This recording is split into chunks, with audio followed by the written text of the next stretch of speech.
Hi, this is Tets with another review for Tets Toys and Shenanigans, and today I'm going to have a look at Jazzware's version of Shadow the Hedgehog with his stolen gun bike from Sega and Sonic All-Stars Racing, which I think is a pretty good game. It is a complete and utter rip-off of Mario Kart, but I think they've done a good job on making it. It's quite a lot of fun, and I enjoy playing it. Jazzwares have been making the Sonic the Hedgehog figures for a while now, and I think they do a pretty good job.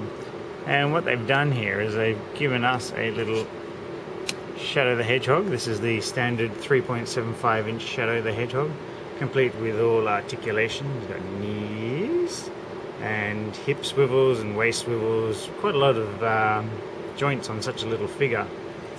However, unfortunately, the one thing that really bugs me about this size of figure is their inability to stand up by themselves. So we can hold him down and we just let him go.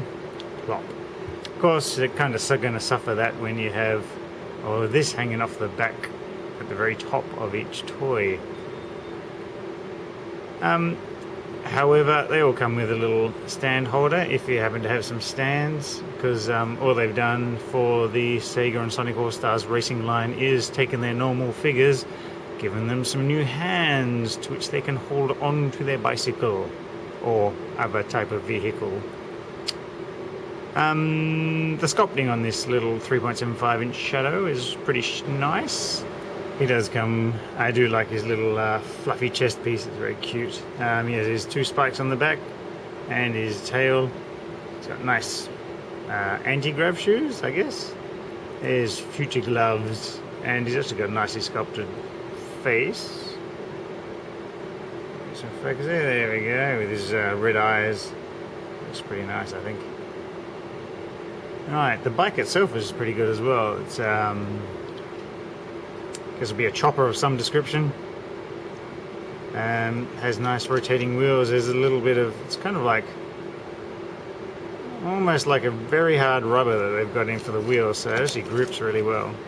What I do like is they've given it a kickstand, which, although probably while he's riding it, I doubt Shadow's fat feet would be able to kick the stand. He can have a little bit of twist on there. Doesn't give him much turning. Rolls really nicely, I have to say, and doesn't catch anywhere. It's actually a pretty well designed bike, I think, and it looks just like the one in the game. Very nice.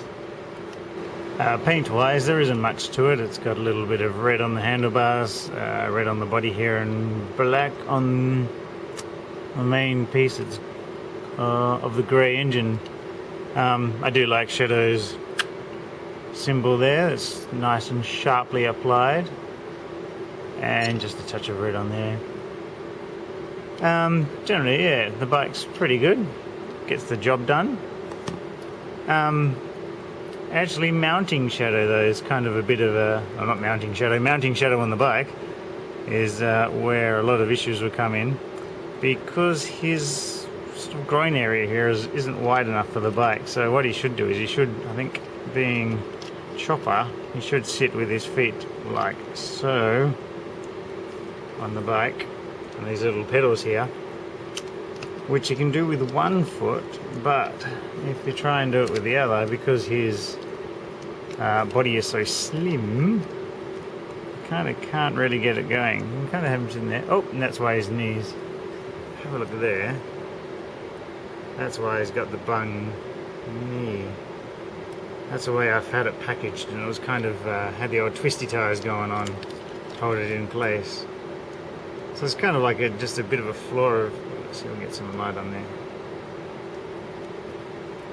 A bit of a flaw of you adapting these little small figures to the bike, and, you know, whereas although it would have been more expensive, it would have worked out better had they redesigned the waist a bit more. So they can kind of do that. Yeah, because you can't really sit on it properly otherwise. So, jam his hands onto the handlebars. Sit him on there. can get one leg down. Of course, he doesn't sit all the way down either. Yeah, so it's kind of standing up there a little bit. Not quite as relaxed as he should be on his chopper. And that's Shadow's bike. Yeah, so yeah, there we go. Rolls well. That's pretty good. The kickstands are strong enough to hold it up while Shadow's on it. That's pretty much it for Shadow. I think you can still twist this around, so you can pause him. Have him look around, shake his fist at somebody who's good. Ah! Give a wave. How you doing, Rouge? Oop. Oh yeah. So there you go. So there's Shadow for you. Kind of nicely done, but I really think it would have been a lot better had they just sort of changed his waist a bit so you could actually get him sitting properly on the bike without giving him a netball injury. Look at that. Oh, come on, focus with me, get this out of the way. There we go. Look at that knee. Now that is one poor Shadow. Not even too sure how I can fix that either. So there we go. Maybe I'll just use the bike to lean Shadow against it.